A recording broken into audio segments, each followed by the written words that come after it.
kan punya Tuhan. Apa sih definisi punya Tuhan? Definisi menuhankan, mempertuhan itu loh. Jadi kita jangan bicara yang lain-lain dulu.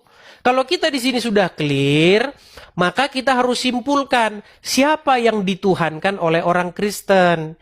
Yang dituhankan oleh orang Kristen adalah Bapa di sorga, Yesus dan Roh Kudus. Karena orang Kristen harus menaklukkan diri kepada Bapa di sorga, menaklukkan diri kepada Yesus, dan menaklukkan diri kepada Roh Kudus. Karena ketika gini Bang Edis ya, karena ketika kita bilang konteks tentang Kristus ya Bang Edis ya, konteks tentang Kristus di mana ini kita bicara tentang di mana Kristus dalam naturnya sebagai manusia, apakah keilahiannya tidak ada sehingga kita harus bilang itu tidak sehakikat? Keilahian Tidak, itu apa? maksudnya tidak, supaya tidak setara gitu, sehingga Bang Edis mengeluarkan statement bahwa itu tidak setara. Oke, apa keilahian itu? Saya mau belajar Ya, dulu. kalau kita berbicara tentang keilahian, berarti kita bicara natur ilahi dia sebagai firman Allah. Ya, pada mulanya adalah firman. Ya, pada saya bingung. mulanya adalah Coba firman. definisikan dulu. Keilahian adalah apa? Ya, kalau bicara tentang keilahian, bicara tentang kealahan dari pribadi itu. Apa itu kealahan? Ya, Allah itu adalah sesembahan, generic name. Bukan proper name. Karena kita bukan Muslim toh. Iya, tapi Benar, saya maksudnya gimana? Maksudnya Bang Edis, menurut Bang Edis gimana? Karena kita bicara kealahan berarti sesembahan. Artinya itu generic name kan? Ya. itu kata-kata itu nggak pernah ada Bang RK di dalam Bible. Kealahan Enggak. itu nggak ada. Keilahian itu nggak pernah saya jumpai dalam Bible. Gini Bang Edis, ya kita kalau bicara tentang Allah kan kita patokan kita dasar di awal adalah Yohanes 1 ayat 1. Pada mulanya adalah firman, firman itu bersama-sama dengan Allah, firman itu adalah Allah. Jadi Bang Edis percaya nggak natur ilahinya Kristus itu? Yang sungguh-sungguh Allah dan sungguh-sungguh manusia? Ya tentu saja saya percaya. Cuman kita bukan bahas itu. Saya biasanya larinya ke situ Bang Edis. Nah, Ya dalam makanya kita dalam jadi nggak sebuah ketemu. ranak dialog itu. Oke, tapi intinya kan yang Bang RK permasalahkan kan mengenai statement saya yang mengatakan Yesus punya Tuhan. Dalam Atau konteks Yesus- relasi. Atau Yesus mempertuhankan. Atau Yesus menuhankan sesuatu. Relasi. Oke, pertanyaan saya kepada Bang RK. Menurut Bang RK, Tuhan Yesus menuhankan sesuatu nggak? Tuhan Yesus menuhankan sesuatu. Kalau dalam konteks relasi, ketaatan dia kepada Sang Bapa, hubungan dia dengan Sang Bapa, saya sepakat. Dalam konteks Kalau Bang itu. Bang RK sepakat dengan saya bahwa Tuhan Yesus menuhankan sesuatu, kenapa Bang RK mengatakan kalau Yesus punya Tuhan kemudian sesat? Sedangkan Bang RK sendiri mengiyakan. Maksudnya, apakah Bang Edis juga percaya dalam konteks relasi antara Bapa dengan anak? Betul, Sehingga mengeluarkan diksi kata punya di situ. betul. Relasi, oke. Relasi antara Bapa dengan anak, yaitu anak menaklukkan diri kepada Bapa. Relasi antara Bapa kepada anak, yaitu Bapa memerintah anak. Nggak ada Bapa menundukkan diri kepada anak, itu nggak ada. Itu bukan biblikal. Tetapi Kalau- apakah Bapak mengatakan bahwa anak itu adalah Allah juga sebagai natur ilahi?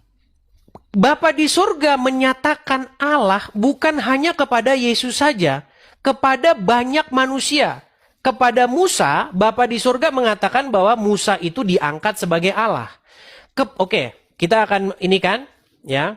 Konteks Yohanes 1 ayat 1 sehingga Baik. firman itu menjadi manusia, kita percaya juga bahwa mereka ini firman Bapa dan firman ini sehakikat dan juga ada kesetaraan ya, tidak ada yang besar, tidak ada yang lebih kecil. Tetapi kalau bicara konteks takluk di dalam Alkitab, saya melihat bahwa ya dalam keadaan sebagai manusia ia taat hingga ia taat sampai mati. Tetapi saya tidak bisa memberikan sebuah statement dan diksi bahwa mereka pribadi pertama dan pribadi kedua ini tidak setara.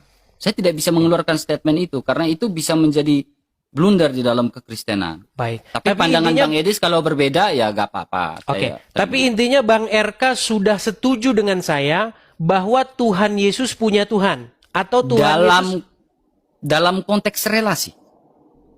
Ya tentu saja memang dalam konteks relasi. Tetapi makanya saya tanya, apakah Bapak, saya memberikan argumentasi bolak-balik lagi nih, Oke. logical bolak-balik. Oke, Di mana? pertanyaan baliknya sekarang adalah apakah Bapak sendiri punya Tuhan, kan gitu? Yes. Saya jawab tidak. Berarti Bapak tidak di ada surga relasi. tidak menuhankan Yesus. Yesus Jadi yang menuhankan Bapak di surga. Jadi apakah tidak memiliki relasi antara Bapak dan anak? Punya Kan tadi kita relasinya. Relasinya Ah. begini Bang RK. Relasinya begini. Gimana? Silakan. Anak atau firman ya atau Yesus menuhankan Bapa di surga. Sementara Bapa di surga dia memerintah anak. Nah, kemudian Bang RK mengambil satu ayat. Kepada anak dia berfirman, tahtamu ya Allah, betul? Ya, karena kalau definisinya kalau kalau kita memberikan sebuah konteks relasi itu Bapak punya Tuhan yaitu Yesus dalam konteks relasi, makanya ini jadinya subordinat nanti. Baik. Dalam konteks Kalau oke, dalam kalau konteks orang teologis mengatakan ini jadinya baik. subordinat. Baik. Banyak orang Silakan. mengatakan kepada saya subordinat. Saya mengakui itu bahwa ada subordinasi antara bapak dan anak. Nih, biar teman-teman paham ya. Subordinasi itu artinya mendominasi siapa, begitu loh. Artinya ada yang lebih tinggi, ada yang lebih rendah. Dan itu biblikal. Tuhan Yesus sendiri mengatakan, Bapa yang mengutus aku lebih besar daripada siapapun. Apakah ketika Tuhan Yesus mengatakan begitu bahwa Tuhan Yesus tidak mengatakan bahwa Bapa lebih besar daripada dia? Dalam konteks dia dalam keadaan sebagai manusia, tetapi bukan berarti tidak sehakikat. Hakikat itu apa sih? Ya, hakikat itu bahasa ini kita menghakoh ya, intisari. Oke, baik. Sebenarnya RK itu kan berangkat dari sini ya, Bang RK ya, mengenai Gimana? ungkapan tentang anak ia berfirman, tahtamu ya Allah. Ya. Jadi Bapa di surga memanggil anak Allah, betul? Nah, lalu Bang RK mengambil satu kesimpulan bahwa anak pun, Bapa pun menuhankan anak, betul? Dalam konteks relasi. Oke, kita akan tunjukkan satu ayat bahwa Bapa di surga tidak hanya berkata begitu kepada Sang Mesias, kepada Kristus. Dia berkata seperti itu kepada sidang ilahi. Perhatikan ya. Ini di dalam Mazmur pasal yang ini bahasan ini agak dalam ya teman-teman ya. Bahasan ini agak dalam, jadi teman-teman sabar ya. Mazmur 82. Perhatikan di sini. Aku sendiri telah berfirman, kamu adalah Allah dan anak-anak yang maha tinggi kamu sekalian. Jadi Bapa di surga mengatakan engkau adalah Allah, itu bukan hanya kepada Yesus. Kepada sidang ilahi pun dia berkata demikian. Bahkan kepada Musa, Bapa di surga berkata, lihat aku mengangkat engkau menjadi Allah bagi Firaun. Makanya kita sering salah paham mengenai definisi Allah ini. Allah ini sebenarnya artinya adalah apapun yang memiliki sebuah otoritas. Jadi hakim-hakim juga disebut sebagai Allah. Nah, sebenarnya Tuhan Yesus pernah dituduh oleh orang-orang Yahudi menghujat Allah karena menyamakan dirinya dengan Allah. Perhatikan ya. Saya tampilkan dulu di dalam Yohanes pasal yang keberapa bisa ini Bang Erka bantu saya? Yang mana Bang Edis? Ketika Tuhan Yesus mengutip Mazmur tersebut, mengapa engkau katakan aku menghujat sementara Mazmur 110 ayat 1 kutipan itu ya, bukan? Bukan, di dalam Yohanes. Ketika Tuhan Yesus dituduh menghujat Allah karena dia menyamakan dirinya dengan Allah. Lalu Tuhan Yesus mengutip apa yang tertulis dalam kitab. Bukankah tertulis dalam kitabmu bahwa engkau sekalian adalah Allah? Yohanes pasal berapa sih itu ya? Coba biar kita lihat konteks biblikalnya ya.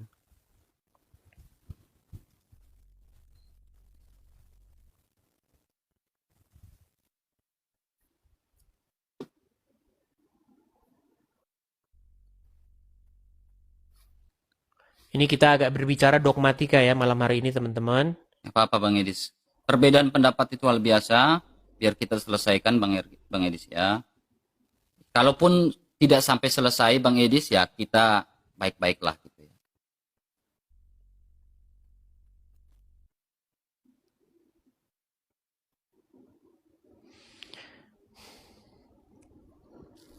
Nah ini Yohanes 10 ayat yang ke-34 ya. Oke. Yohanes 10 ayat 34. Tapi sebelum ke 34, kita ke ayat sebelumnya ya, Bang 30. Yaka ya. Oke. Baik. Nih ya. Kelihatan ya? Oke. Ini mengenai Yohanes pasal yang ke-10. Perikopnya di sini mengenai Yesus ditolak oleh orang Yahudi. Perhatikan, saya baca penuh saja ya, dari 22. Tidak lama kemudian tibalah hari raya pentahbisan Bait Allah di Yerusalem. Ketika itu musim dingin dan Yesus berjalan-jalan di Bait Allah di Serambi Salomo. Maka orang-orang Yahudi mengelilingi dia dan berkata, "Berapa lama lagi engkau membiarkan kami hidup dalam kebimbangan? Jikalau engkau Mesias, katakanlah terus terang kepada kami."